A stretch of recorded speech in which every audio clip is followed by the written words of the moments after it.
Bonjour, je m'appelle Camille Braconnier, j'ai 21 ans et je suis actuellement en licence 3 CCA à l'IAE de Bordeaux.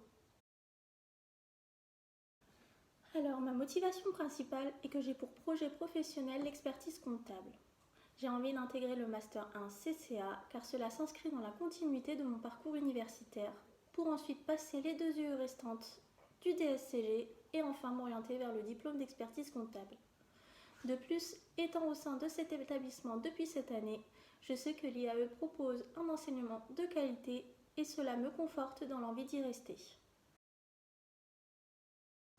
Je suis une personne rigoureuse et qui aime réussir les choses que j'entreprends. J'essaie donc de m'améliorer continuellement et sais me remettre en question quand il le faut. Je suis donc vraiment motivée à réussir afin de faire un métier qui me plaît. Je sais que je n'ai pas de première expérience dans le domaine de la comptabilité. Je devais avoir un stage du 20 avril au 10 juillet cette année, mais malheureusement, avec le contexte actuel, il n'a pas pu se faire. Mais par contre, cela fait presque 3 ans que je travaille tous les samedis et toutes les vacances à Lidl, ce qui m'a permis d'acquérir une très grande polyvalence et c'est donc m'adapter face à différentes situations.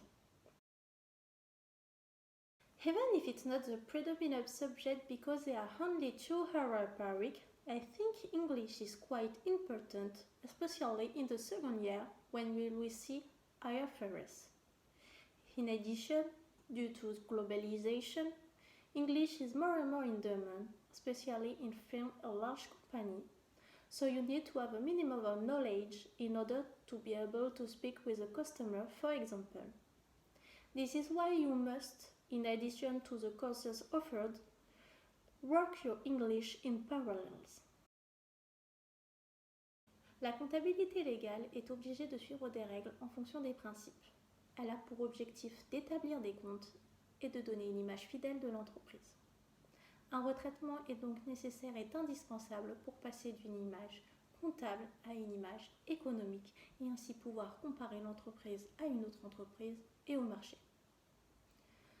Le diagnostic financier de l'organisation va s'effectuer grâce à 3 états financiers essentiels. Le bilan qui va montrer la situation financière, le compte de résultat qui montrera la performance et le tableau de flux de trésorerie qui montrera la variation de la situation financière. Cela va nous aider à répondre à 4 interrogations. L'appréciation de la solvabilité, la mesure des performances de l'entreprise, la croissance par l'analyse des perspectives de développement et le risque. Il faut savoir qu'il y a beaucoup d'obligations en matière de communication financière pour le public, les investisseurs potentiels et les professionnels. Ces obligations sont fixées par le Code monétaire et financier, le Code du commerce et le règlement général de l'AMF. Cette année, je voulais m'inscrire au club CCA. Malheureusement, vu que l'année a été écourtée, je n'ai pas eu le temps. Donc je souhaiterais dès l'année prochaine m'inscrire dans ce club afin d'élargir mon réseau, découvrir de nouvelles activités et me rendre utile au Master CCA et plus globalement à l'IAE de Bordeaux.